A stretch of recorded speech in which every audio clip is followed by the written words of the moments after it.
Please तू आता तोच तोच विचार मनात घोळवणं बंद कर. मला नाही जमत आहे. मी किती ठरवलं ना तरी मला तेच तेच आठवत राहतं. हे बघ, ते आठवलं ना की मग तू गाणं म्हण. गाणं? हा, मी पण असंच करते. म्हणजे एखादी खूप त्रासदायक गोष्ट अशी सतत आठवत असेल ना तर मग मी गाणं म्हणते. म्हणजे मग माझं लक्ष दुसरीकडे जात. मला नाही जमत तसं. बर मग अशा वेळी तू काय करतेस ते कर. खरंच करू?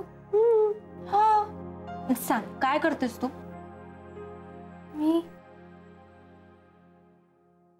मला जेव्हा खूप त्रास होतो ना तेव्हा मी सगळं बाबांना सांगून टाकते. मग त्यांनी एकदा मला समजवायला सुरुवात केली ना की त्यांच्या नुसत्या आवाजाने माझा सगळा त्रास पळून जातो. खरंच मी तसंच करू का?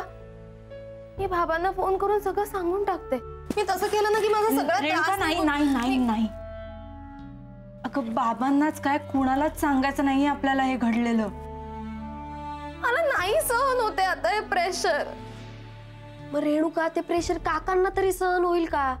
विचार कर ना, त्यांना किती धक्का बसेल. हो ना, आणि तू एकटी नाहीयेस. आम्ही सगळे आहोत तुझ्या सोबत. आपण सगळे मिळून हे प्रेशर शेअर करूया. पण प्लीज घरच्यांना नको ओढूया याच्यात. हा, माझ्याने नाही होत असं. आतापर्यंत मी बाबांपासून कुठलीच गोष्ट लपवलेली नाहीये. नशील लपवलं रेणुका, पण आता लपवावं लागेल. रेणुका, आतापर्यंत जेव्हा जेव्हा तू बाबांचे फोन नाही उचललेस, मी भांडून भांडून तुला परत फोन करायला लावले की नाही? लावले की नाही? पण यावेळी नको ना प्लीज. मग आता काय करू मी? काय करू म्हणजे तुला जे आवडतं ते कर. भरपूर खा आणि झोप. ए हो रेणुका, लेक्चर पण संपलं असेल आता. चल आपण कॅन्टीन मध्ये जाऊया आणि खाऊया मस्त काहीतरी. नाही नको, मला कुठे बाहेर नाही यायचंय. मग काय करणार आहेस तू? मी बसून राहते इथेच अशी शांत. कशाला? पुन्हा त्या गोष्टी आठवायला? Pari, Renuka, it's okay. You take your time. तू बस हा इकडे शांत. फक्त एक प्रॉमिस करशील मला? काहीही झालं, कितीही टेन्शन आलं तरी रेणुका, बाबांना नाही हा फोन करायचा.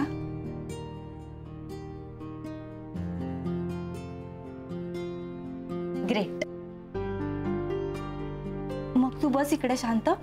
आम्ही काहीतरी खायला पार्सल घेऊन येतो तुझ्यासाठी. ओके? मला सांग, तू काय खाणार आहेस? काही चालेल. तसंही काही खायची इच्छा नाही.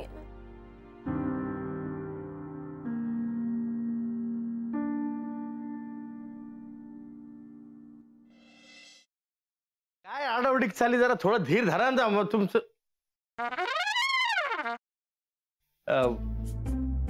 कसा आहेस दादा? मी बरा आहे, पण तुला काय अशी धाड भरली?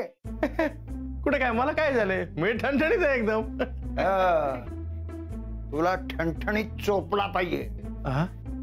साखरपुड्याची तारीख माझ्या या जन्मात तरी ठरणार आहे का नाही?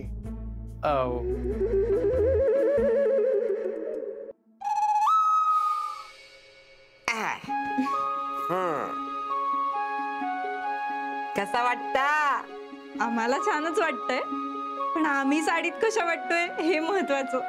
ऍक्च्युली आजी, बऱ्या दिसतोय ना आम्ही? बऱ्या दिसतो? अगो नक्षत्र आणि दिसतास दोघं. खरंच? मला तर इतकं टेन्शन आलं होतं ना, म्हणजे याआधी कधी मी साडी नेसली नाहीये ना. हो ना, आता फक्त ही कॅरी करायला जमली म्हणजे मिळवलं.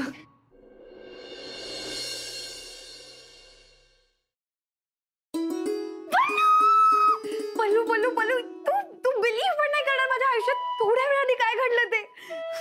तू काय झालंय? तू एवढी एक्साइटेड आहेस, किंचाळतेस. प्लीज सांग काय झालंय? पल्लू, म्हणजे मला ना खरंच विश्वासच बसत नाही की खरंच माझ्या आयुष्यात घडतंय. कमी स्वप्नात आहे. नीतू प्लीज, अगं मला कळेल अशा भाषेत सांग प्लीज, लवकर. I am also getting excited. Please sit down. फक्त तुमच्या एक्झॉटिक डेट करता आम्ही हे टेबल फायनल केलंय. वाव अभया, हे टेबल नको. का? हे खूप मोठं होतं यार, म्हणजे नाही. असं दे ना, मोठं प्रशस्त एकदम. हा तसं नाही रे, असं छोटं पाहिजे, कॉम्पॅक्ट. यार प्रत्येक गोष्टीचं एक्झाम्पल द्यायला लागते. हे बघ, हा असा हात घेतला, केवढं लांब होतोय, केवढं लांब होतोय. ते जरा असं इथे. ओके